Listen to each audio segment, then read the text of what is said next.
Welcome to the deep dive. So today we're doing something a little different. We are zooming in, like way in, on just 180-meter stretch of road in Tokyo, Asakusa Hisago-dori. Yeah, and our mission here is to figure out how this, seemingly ordinary shopping street actually became a massive pioneer in Japanese commerce. We're going to follow its story from a surprisingly scandalous path to being named for a landmark that literally vanished. And it's a history that is, you're right, it's buried right under your feet. If you walk down Hisago-dori today, it's about 180 meters, connects a couple of main roads, maybe 50 stores. Yeah. Looks totally modern. Right. But the name itself is this huge clue to a deep forgotten story. Okay, so let's start at the very beginning. Before the street was, well, anything official, it had a really specific purpose, didn't it? It really did. You have to picture old Tokyo. This path was the main artery connecting the sacred ground of Sensoji Temple with the famous Yoshiwara Yukaku. The pleasure district. So right there you have this incredible collision of the sacred and the, well, profane. Exactly. That duality is Asakusa in a nutshell. And the street actually had a name before the big one, the Great Kanto earthquake in 1923. It was called Yoneki-dori. And it was right next to that famous landmark, the Ryokaku. Oh, right in its shadow. The 12-story tower. Which was the symbol of modern Tokyo back then. It was huge. It dominated the skyline, so this little street was plugged right into that whole pre-war entertainment scene. And then, of course, 1923 happens, and the earthquake just levels everything. The tower comes down. The district is rubble. Catastrophic. But what happens next is, I think, where you get the first real glimpse into the character of these merchants. Mm-hmm. Because instead of just waiting around for government money to rebuild, they did something kind of radical. They pooled their own money, right? Their private funds, and they just paved the road themselves. That's amazing. That one act, that self-funded project, is what created the commercial association that still exists. It was pure grassroots hustle. Okay, so that brings us to the name. In 1925, they officially call it Hisago-dori, which, like you said, is a memorial to something that's gone. The Hyoten Pond. The gourd pond. Yeah. And this is such a fantastic piece of lost Tokyo history. So where was it? If I'm standing there today, where would this pond have been? You'd be standing right on top of it if you were, say, at the front gate of the Hanayashiki amusement park or the big JRA off-track betting facility there, that whole area. And this wasn't some natural lake, was it? Not at all. It was a piece of engineering. Really, back in the 1870s, the whole area that would become the Roku Entertainment District was just marshland, total swamp. So they needed to build it up. Exactly. They needed a massive amount of earth, of landfill to create solid ground for the theaters and the 12-story tower.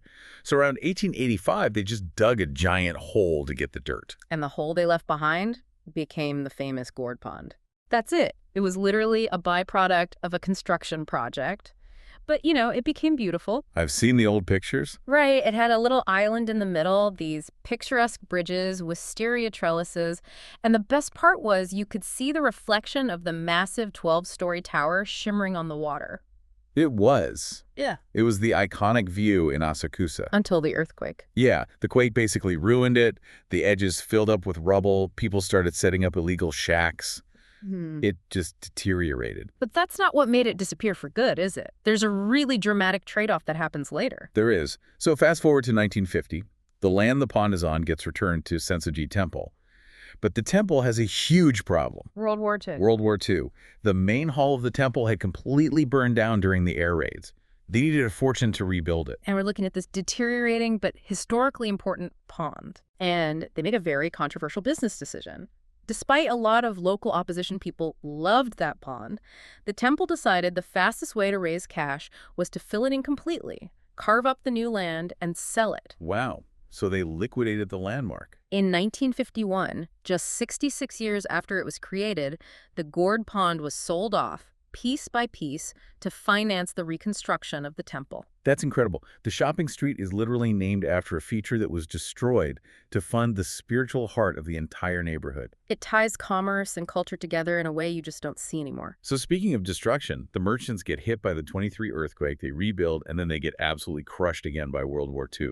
How on earth did they bounce back so fast after 1945? It's that same spirit, that same self-reliance. It just kicks right back in. Starting in 1946, they don't wait for anybody. They start paying for everything themselves. Like what kind of things? I mean, basic infrastructure. Restoring the utility poles, getting telephone lines back up, installing streetlights.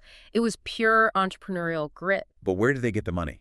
The post-war economy was a wreck. They created a system, this is the key. They called it the Hakake Chokinsito, the daily savings system. Okay, what was that? It was more than just a savings account. It was a disciplined collective financial tool. Every single day, every merchant contributed a small amount of cash into a central pool. So it was like a micro investment fund for the whole street. Exactly. And that created their safety net and, more importantly, their development fund.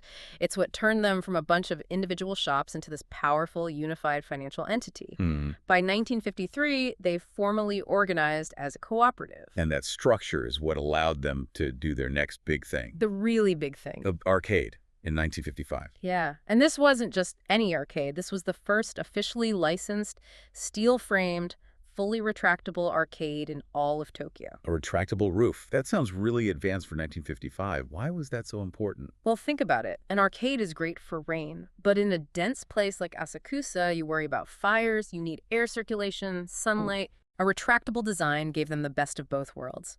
Shelter when you need it, and an open-air market when you don't. It was a 12 million yen project, and it basically became the blueprint for shopping arcades all across Japan. So they literally pioneered an entire model of retail infrastructure. That's so much bigger than just one little street. And they kept going, right? New office, new signs, colored pavement. It makes you wonder how they kept that momentum going for decades. And that brings us to their modern vision, which really started to take shape in the 1980s. They called it the Edo concept.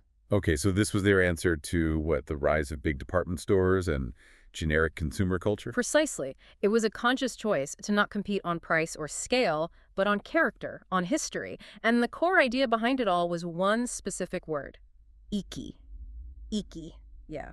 It's one of those words that's so hard to translate properly. It means something like a refined, chic sophistication.